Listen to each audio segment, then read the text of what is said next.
When we are looking at substituting information in a variable situation for algebra, a lot of the times we have a missing piece, only one missing piece that we're trying to figure out, but we have enough information to solve it because we have all the other pieces. So if you look at these two different types of equations, we have the first equation, which is v is equal to d divided by t, and then the second one, we have w is equal to x times y all divided by z.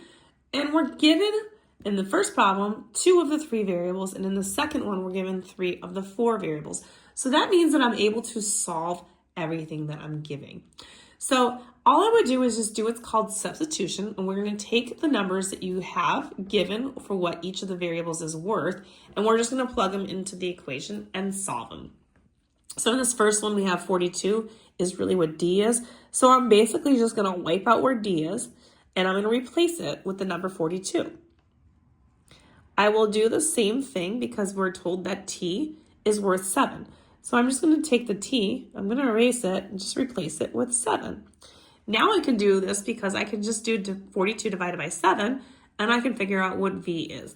And then I would know that v is equal to whatever that is, and when I divide 42 divided by 7, I get an answer of 6, which means that my v value has to be 6. Now, when I look at the next one down below, I have 3 variables out of 4 that I am given.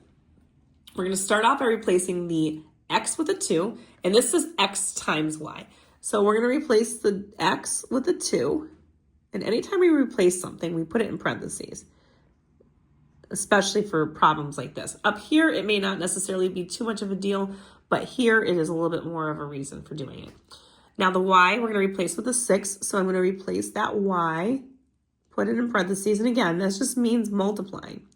So we have 6 replacing that y, and then down at the bottom we have the z, which is going to be replacing the number 4 in it.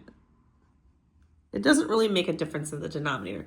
But up top, now I'm going to have 2 times 6, which is going to be 12. The 4 obviously is still 4 because there's nothing happening down the bottom. And that is what's equal to w. So 12 divided by 4 is going to give me an answer of 3, which means my answer for w is 3. And if you want more questions like these, you can find them on my YouTube, TikTok, and Instagram at YouWantAlgebra. All of these are going to be located in the Are You Ready for Middle School Math section.